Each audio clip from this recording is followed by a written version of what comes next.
MagSafe for iPhone was introduced in 2020 with the iPhone 12. Other than the iPhone SE, it's been built into every iPhone model since. MagSafe is simply a ring of magnets built into the back of the iPhone. In the center of those magnets is a coil that provides the ability to charge the iPhone wirelessly. This precise alignment results in the fastest and most efficient possible charging. In this lesson, we're going to look at a few different MagSafe accessories and how to use them. Let's start with the basic MagSafe Puck. Apple sells their own version of this for $40, but you can find third-party brands for less. Go to themacu.com/MagSafe for links to a variety of different MagSafe accessories. So this MagSafe Puck is essentially just a magnetic disc with a power cable coming out of it.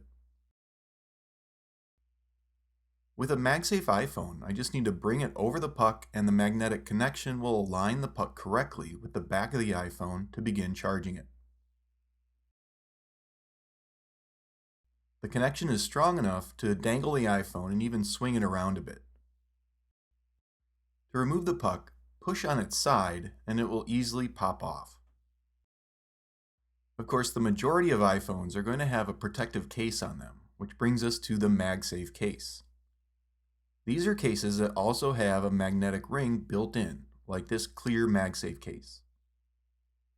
With a MagSafe case, the amount of attraction between the puck and iPhone remains the same as without a case. If this were a non-MagSafe case, the puck will probably still stick to the iPhone and charge it, but with less strength.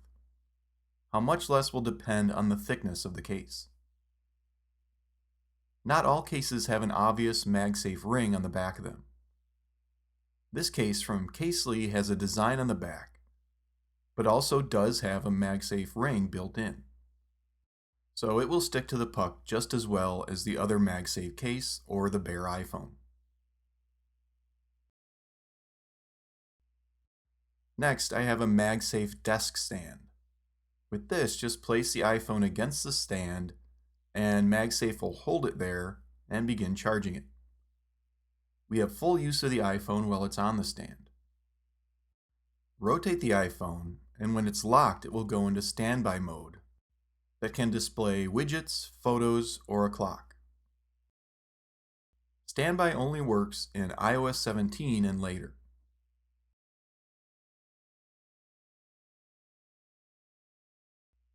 Rotate back to vertical for normal use.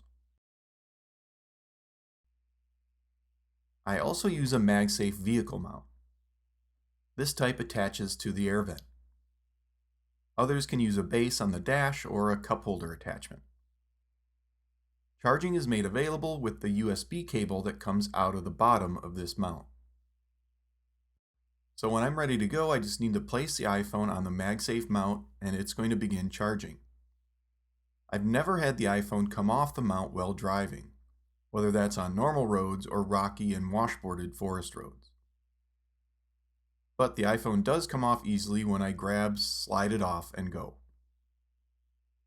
Again, this will work with a MagSafe case or just the bare iPhone, as long as it's MagSafe enabled.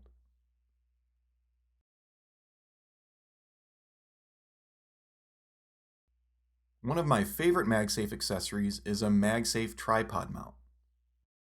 This makes it super quick and easy to pop the iPhone on and off a tripod to take pictures or shoot video.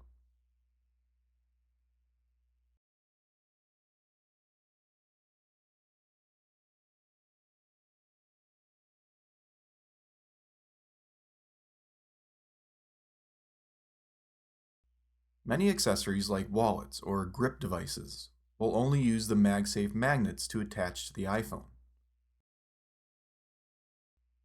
This wallet also works as a stand, and its connection is strong enough that it's not going to fall off when the iPhone comes in or out of your pocket.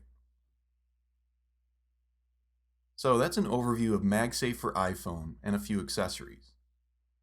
Using MagSafe can really make charging and mounting your iPhone a lot easier wherever you are. Again, go to themacu.com/MagSafe for links to these and other useful MagSafe accessories and attachments.